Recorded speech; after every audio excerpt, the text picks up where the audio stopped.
de la télévision Isanganiro, bienvenue chers téléspectateurs à ce journal dont voici les principaux titres. Le 27 février de chaque année, c'est la journée dédiée spécifiquement aux organisations non gouvernementales. Et en cette date, le président de l'ULCOM plaide pour que les défenseurs de droits de l'homme qui ont été récemment emprisonnés soient libérés. Les défenseurs doivent considérer que tous les défenseurs de droits de l'homme ces derniers temps. Vous aurez les détails au cours de ce journal.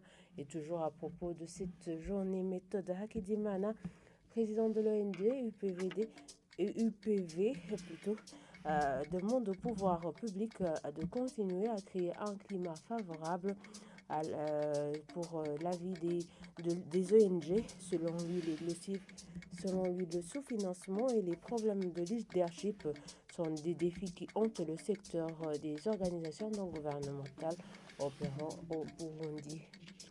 Les détails, c'est tout de suite.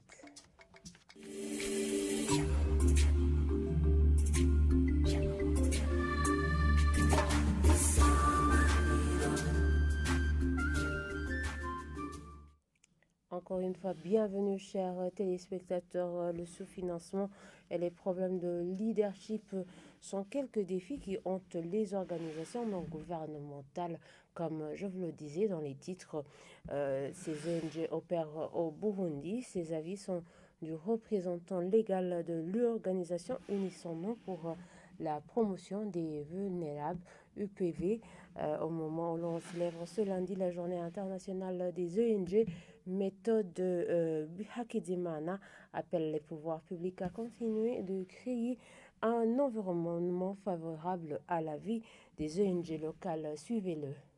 Les grands défis des organisations telles que nous les avons décrits à travers la rubrique des défis que nous avons rencontrés, c'est presque les mêmes. Il y a d'abord le manque de financement pour les organisations dans le cadre de l'exécution des projets. Et ça c'est au niveau externe. Au niveau interne, il y a vraiment le problème de leadership au niveau des organisations qui risquent de miner le fonctionnement lorsque les principes de base ou alors les principes selon les règles de la gestion des organisations ne sont pas respectés.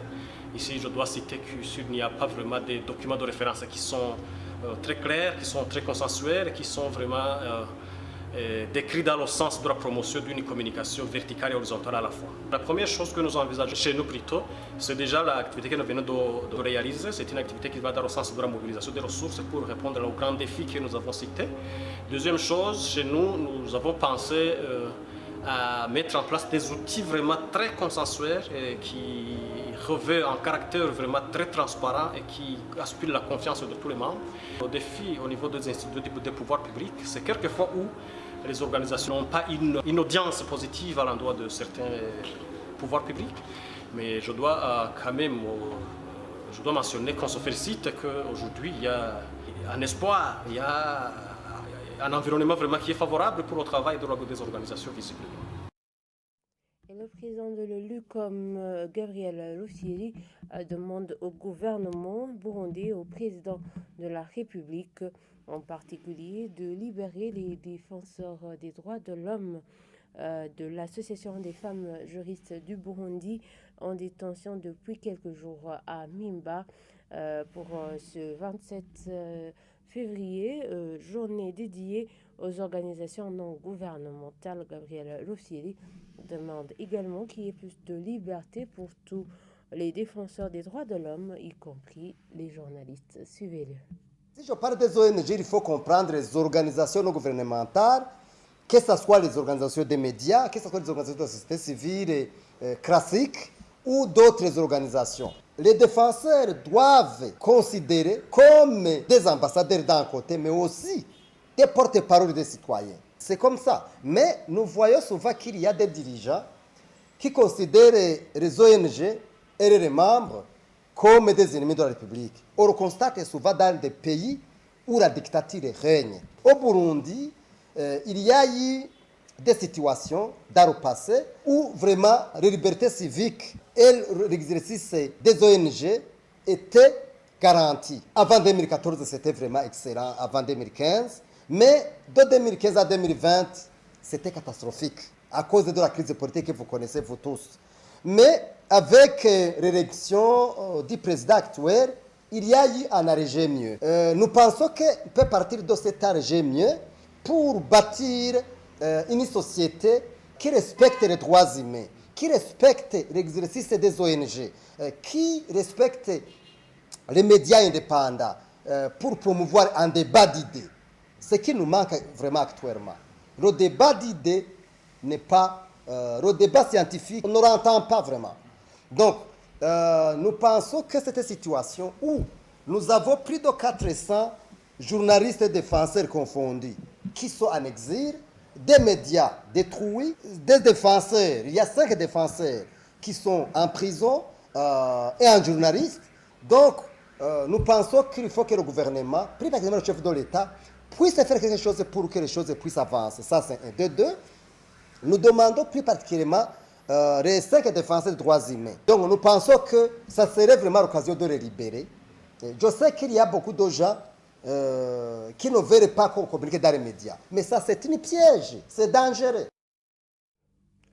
Et la pénurie du carburant, surtout de type essence, reste toujours une réalité au Burundi, comme l'Observatoire de lutte contre la corruption et les malversations économiques estime que la situation émane du manque de devises dans le pays. Et pour en avoir, il faut notamment qu'il y ait une production industrielle. Suivez-le.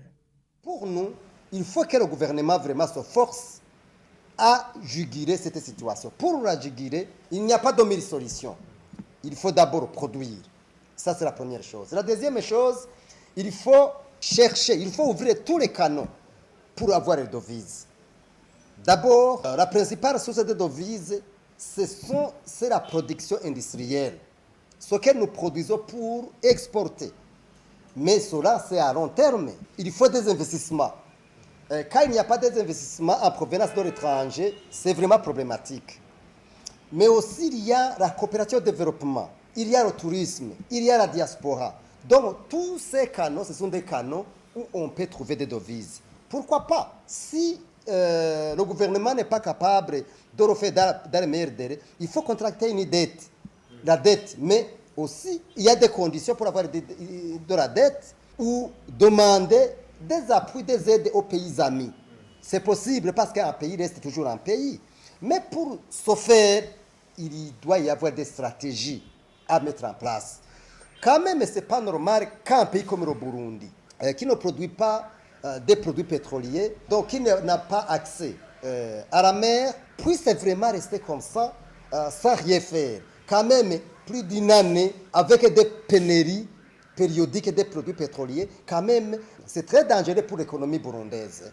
Tous les indicateurs économiques actuels sont au rouge. Et cela devrait quand même faire peur à tous les Burundais, plus particulièrement à ceux qui nous dirigent. Parce que si la situation reste comme ça, ça va être problématique.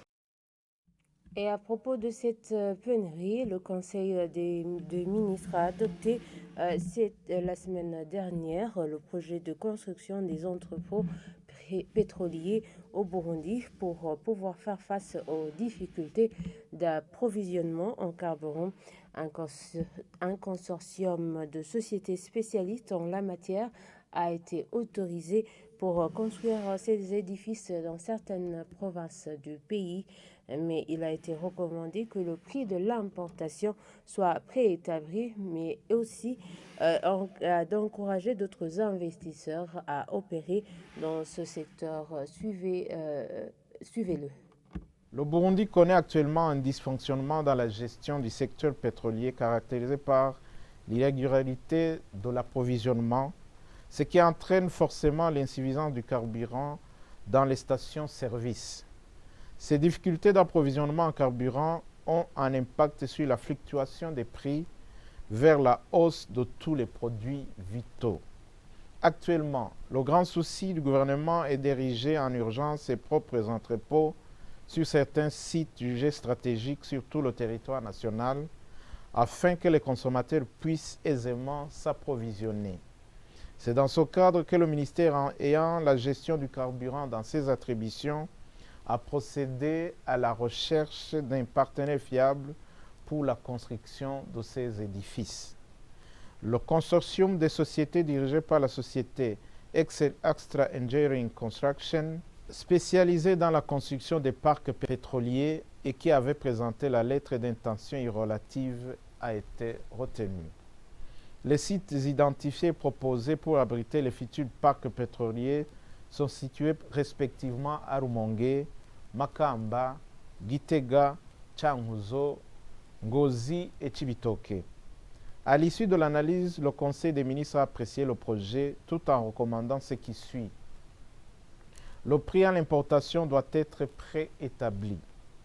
Éviter de donner à l'investisseur l'exclusivité de l'importation des produits pétroliers, mais laisser les autres opérer dans le secteur. Autoriser l'importation des produits pétroliers après la construction des entrepôts. Montrer le projet sous forme d'un partenariat public-privé.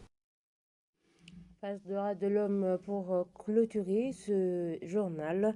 Le droit de la femme a reconnu une des avancées significatives au Burundi, même s'il y a encore à améliorer. Ce sont là les propos d'Espérance Nidje Mbadi, représentante légale du collectif des associations et ONG féminines au Burundi, CAFOB. C'était ce lundi lors d'une rencontre de partage d'expériences des leaders nationaux et étrangers venus du Cameroun pour le soutien des droits de la femme. Reportage de Jean-Marie Mayonga.